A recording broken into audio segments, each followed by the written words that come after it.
Hello friends, आज हम लोग बायोलॉजी पढ़ने जा रहे हैं।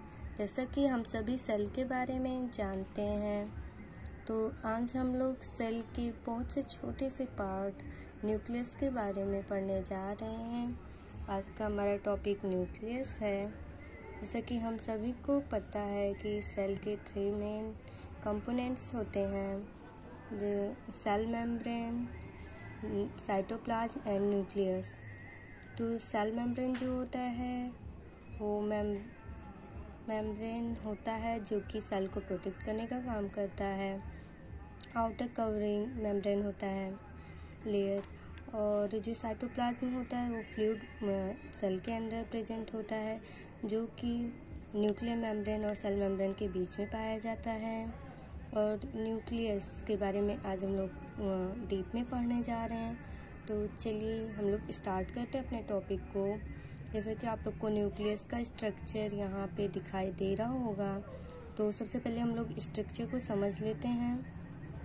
तो जैसे कि आप लोग को यहाँ पे दिख रहा होगा, ये है न्यूक्लियोलस, और ये है न्यूक्लियर मेम्ब्रेन, ये है न्यूक्लियर पोर, ये है क्रोमैटिन थ्रेड, और ये है न्यूक्लियोप्लाज्म।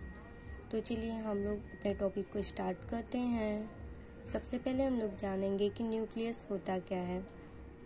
तो न्यूक्लियस जो है वो सेल के अंदर पाया जाता है, और वो साइटोप्लाज्म से चारों तरफ से घिरा हुआ होता है।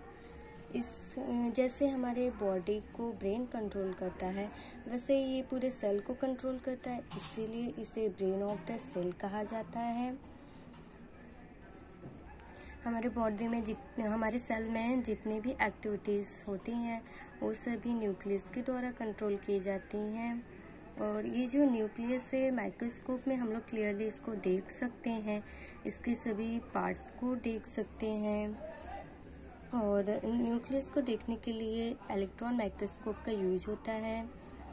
तो चलिए हम लोग सबसे पहले इसके स्ट्रक्चर को समझ लेते हैं, उसके बाद हम लोग इसके पूरे पार्ट्स को समझेंगे। तो ये है न्यूक्लियोलस, ये न्यूक्लियोप्लाज्म है पूरा, ये है न्यूक्लियर मेम्ब्रेन, ये जो बीच में गैपिंग है ये न्यूक्लियर पोर है, और ये है क्रोमैटिन थ्रेड। तो सबसे पहले हम लोग समझते हैं कि न्यूक्लियोप्लाज्म क्या होता है।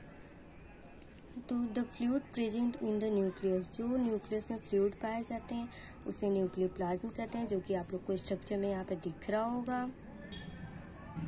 और ये न्यूक्लियोप्लाज्म जो है वो डबल लेयर मेम्ब्रेन से पूरी तरह से सराउंडेड रहता है, घिरा हुआ रहता है, जिसको हम लोग वो जो डबल लेयर मेम्ब्रेन होता है जो इसको चारों तरफ से घिरे रहता है उसे हम लोग न्यूक्लियर मेम्ब्रेन कहते हैं, जैसा कि आप लोग को यहाँ पे दिख रहा है। और ये जो न्यूक्लियर मेम्ब्रेन होता है, जगह जगह पे पोर्स होते हैं इस न्यूक्लियर मेम्ब्रेन में, मीन्स की ब्रेक होता है जगह जगह पे, उसको न्यूक्लियर पोर कहा जाता है। ये न्यूक्लियर पोर इसलिए होता है, यहाँ पे ये जगह जगह पे पोर इनमें मेम्ब्रेन में इसलिए होता है क्योंकि ये जो है एंट्री एग्जिट्स के लिए मटेरियल्स जो कि साइटोप्लाज्म से न्यूक्लियस के अंदर जाते हैं उनके लिए जिम्मेदार होते हैं, रिस्पॉन्सिबल होते हैं। इन्हीं की वजह से वो अंदर और बाहर आ जा सकते हैं इन्हीं के थ्रू, इसीलिए ये गैपिंग होती है। ये लिंक बनाते हैं साइटोप्लाज्म और न्यूक्लियस के बीच में। और जो न्यूक्लियस के अंदर ये स्मॉलर राउंड बॉडी पाया जाता है, इसको न्यूक्लियोलस कहा जाता है। तो ये हमने पढ़ा न्यूक्लियस के स्ट्रक्चर के बारे में, उसके पार्ट्स को हमने डिफाइन किया, देखा कि किसका क्या रोल होता है और किस लिए जिम्मेदार होते हैं। तो अब हम लोग चलिए समझ लेते हैं कि ये न्यूक्लियस का फंक्शन क्या होता है। तो जैसा कि न्यूक्लियस को ब्रेन ऑफ द सेल कहा जाता है, तो न्यूक्लियस का फंक्शन हम लोग देख लेते हैं। कंट्रोल द सेल, मीन्स कि ये पूरे सेल को कंट्रोल करने का काम करता है, इसलिए इसको ब्रेन ऑफ द सेल कहा जाता है। जितने भी एक्टिविटीज सेल में होती हैं वो न्यूक्लियस ही कंट्रोल करता है। ये सेल डिवीजन में भी हेल्प करता है, इसके बिना सेल डिवीजन नहीं हो सकता है। तो मैं आप लोगों को एक एग्जांपल देती हूँ जिससे आप लोग को अच्छे से समझ में आ जाएगा कि न्यूक्लियस सेल डिवीजन में कैसे हेल्प करता है। तो आइए एग्जांपल देखते हैं। जैसे कि आप लोग को ये दिख रहा होगा, अमीबा है, ये है अमीबा का न्यूक्लियस, ये है साइटोप्लाज्म और ये है सेल मेम्ब्रेन। तो हम लोग देखते हैं कि कैसे न्यूक्लियस डिवीजन में हेल्प करता है। तो यहाँ पे देखिए सबसे पहले जो है वो न्यूक्लियस ही स्टार्ट होता है डिवाइड करना। उसके बाद साइटोप्लाज्म में डिवीजन होता है।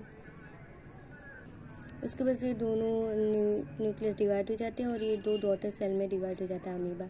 तो हम लोगों ने इसमें देखा कि न्यूक्लियस ही मेन होता है, न्यूक्लियस में ही पहले ही डिवीजन स्टार्ट हो जाता है। तो हम लोग अमीबा का एग्जांपल देख सकते हैं, उससे समझ सकते हैं कि ये न्यूक्लियस कैसे हेल्प करता है सेल डिवीजन में।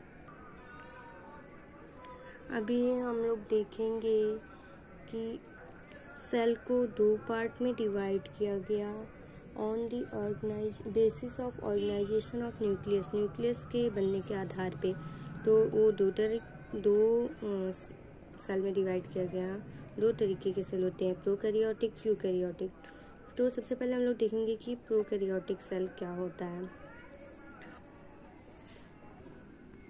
तो प्रोकैरियोटिक सेल मतलब कि जिसमें न्यूक्लियस नॉट विजिबल होता है, यूकैरियोटिक सेल में जिसमें न्यूक्लियस विजिबल होता है। मतलब कि प्रोकैरियोटिक सेल का मतलब वो ऐसा सेल जिसमें न्यूक्लियस विजिबल नहीं होता है, मेम्ब्रेन बाउंडेड नहीं होता है। हम लोग बैक्टीरिया और ग्रीन एल्गी का एग्जांपल लेके देख सकते हैं। और यूकैरियोटिक सेल मतलब कि जिसमें न्यूक्लियस मेम्ब्रेन होता है और दिखाई देता है, हम लोग उसको ईजिली देख सकते हैं, विजिबल होता है। जैसे कि हम लोग ह्यूमन का ही एग्जांपल ले सकते हैं, ह्यूमन सेल का, तो उसे यूकैरियोटिक सेल कहा जाता है। आई होप आप लोग को न्यूक्लियस के स्ट्रक्चर, फंक्शंस के बारे में समझ में आया होगा और उसको कितने कैटेगरीज में डिवाइड किया गया on the basis of organization of nucleus.